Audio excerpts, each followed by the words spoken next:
Boa noite, pessoal. Segundo bloco, tá? Vamos falar agora de 1 Crônicas, tá? Essa apostila, página 35. A começar que o livro de Crônicas não é uma repetição do livro de Reis, mas é um estudo aprofundado, tá? É um estudo amplo da história de Israel. Jerônimo, no século IV, que fez a tradução da Vulgata Latina, tá? Ele disse que existiram coisas que não foram colocadas no livro de Crônicas, tá? Alguns fatos deixaram de lado do livro de Crônicas ou se perderam, tá legal? Tá? Mas a ideia aqui é ser um estudo aprofundado sobre os reis. O autor e data. O autor, todos nós sabemos que é Esdras. Escreveu entre 450 a 400 a.C., porque foi ele quem fechou o cânon do Antigo Testamento. Tema e propósito do livro de 1 Crônicas: soberania de Deus. Esse é o tema, a soberania de Deus, tá?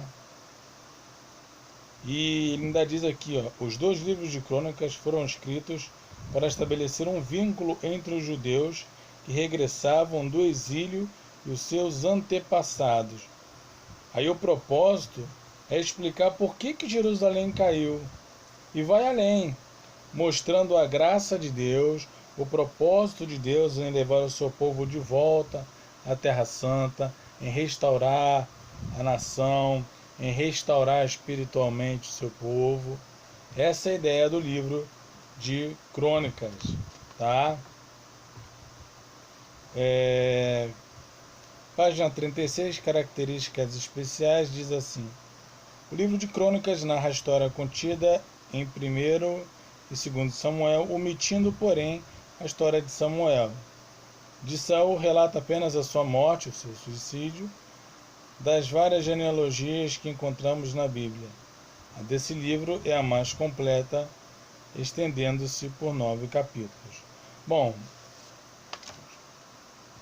muitos assuntos, mas eu vou falar do Vale de Araúna, de Ornã, Jebuseu. Lá em 1 Crônicas 21, tá? Como eu falei, o tempo é muito corrido. Satanás incita o coração de Davi e ele levanta um censo. Chama Joabe. Joabe ainda conversa com Davi. Davi não dá ouvidos a Joabe. Então Joabe cumpre a ordem do rei e vai lá fazer o censo. Vai em Israel.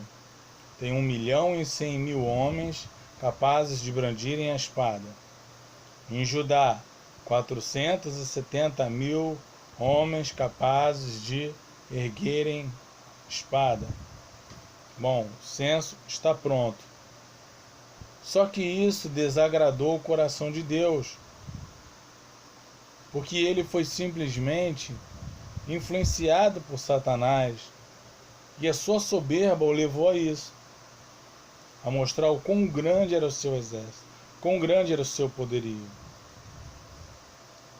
E aí Deus chama o profeta Gade. E o profeta Gade chega para ele, por ordem de Deus, e diz o seguinte: Davi, você pecou contra o Senhor. Tu sabe disso. O próprio Davi reconheceu, né? Falou, pois, o Senhor a Gade, vidente, a Davi, dizendo: vai e dize a Davi. Ele foi lá. Então Davi disse a Deus: muito pequei em fazer tal coisa, porém agora peço que perdoe a iniquidade de teu servo, porque procedi loucamente. Ele pede perdão a Deus, um homem que se arrependia de verdade. Mas todo pecado tem sua consequência. Como ele planta, ele colhe. pecou, o resultado vem a cavalo. Trote, ó, vem logo atrás. Tá? Então, Deus disse através do profeta Gade: escolha aí 3 alternativas, Davi. Você quer 3 anos de fome em Israel, 3 meses de perseguição contra você, contra a tua vida, ou 3 dias de pestes, em que enviarei o anjo do Senhor para destruir, para trazer peste a Israel. E aí Davi assume a responsabilidade, né? E ele pede que o anjo envie a peste. E nessa peste, irmãos, morreram 70 mil homens. 70 mil homens. Aí tem aqui em 1 Crônicas 21:16, que diz assim: levantando Davi os olhos, viu o anjo do Senhor, que estava entre a terra e o céu, com a espada desembainhada na mão, estendida contra Jerusalém.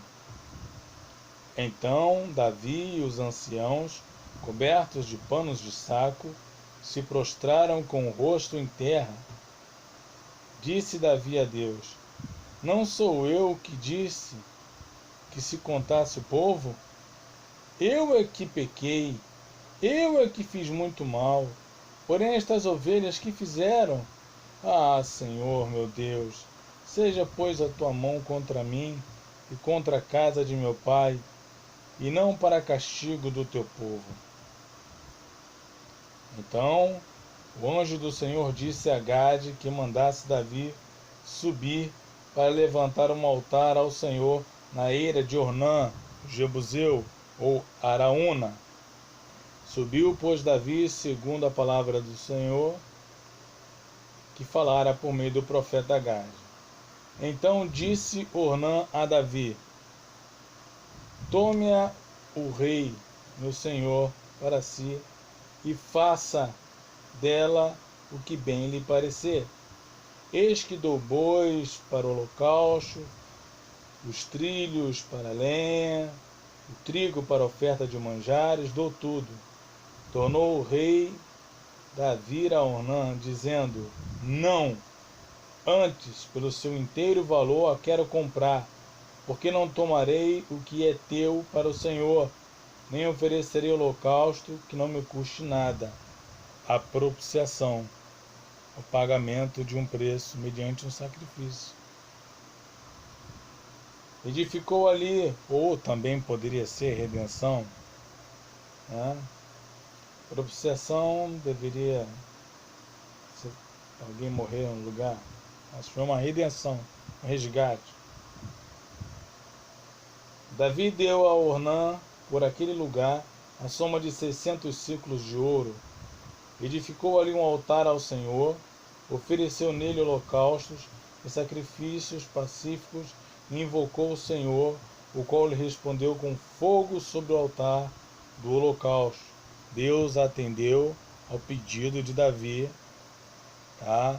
Tanto seu pedido de perdão, tá? Quanto pelo povo.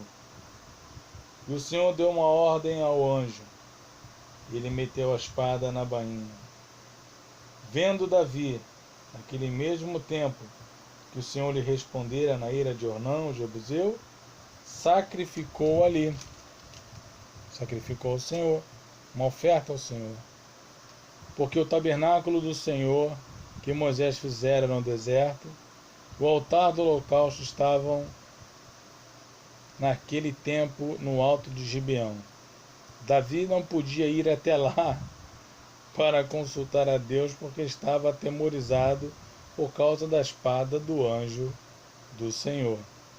Mas no 22 disse Davi: aqui se levantará a casa do Senhor seu Deus, e o altar de holocausto para Israel. Tá? Então, irmãos, é aquela história.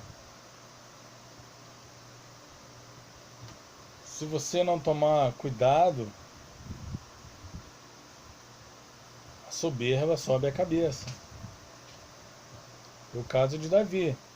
Mas ainda bem que Davi tinha o coração segundo Deus, se arrependia de verdade, né? A pessoa começa simples, muito humilde, começa a galgar patamares, daqui a pouco muda, nariz cresce, empina, já acha que pode fazer tudo e é facilmente influenciado por Satanás. Por isso que Jesus pede para sermos humildes, seguirmos o seu exemplo, humildade. Mas ainda bem que Davi reconheceu, subiu lá, monte lá de Ornã, de Araúna, comprou o terreno, honrou o Ornã, Jebuseu, e disse, ofereceu sacrifícios, e disse, aqui será o templo da casa do Senhor. Reconhecendo que de fato o coração dele era um coração segundo Deus. Mas muitas pessoas pereceram pela soberba dele. 70.000 pessoas. Né? Então, e essa lição fique aí guardada para você. Que as suas ações têm consequências externas. Tá? Seja humilde, seja como mestre. Tá? Davi foi um grande herói, mas era pecador como qualquer um outro. Tá? E essa história nos deixa um exemplo, que o diabo está aí para influenciar qualquer um, seja ele pastor, diácono, presbítero, enfim, ele está aí para influenciar para o mal. Mas se você se apegar à lei do Senhor, à palavra de Deus, se manter vigilante, como diz 1 Pedro 5,8, sede sóbrios, vigiai, porque o diabo, vosso adversário, anda ao vosso derredor, bramando como um leão, buscando a quem possa tragar. Então, vigie, ore mais, jejue, estude a palavra do Senhor, né? E peça que Jesus lhe dê um coração humilde, um coração humilde como o dele, tá? Davi errou, pediu perdão, o Deus ouviu, perdoou, e ali foi construído, tá, o templo de Salomão. Deus abençoe sua vida, tá? E até o terceiro e último bloco, pela graça de Deus.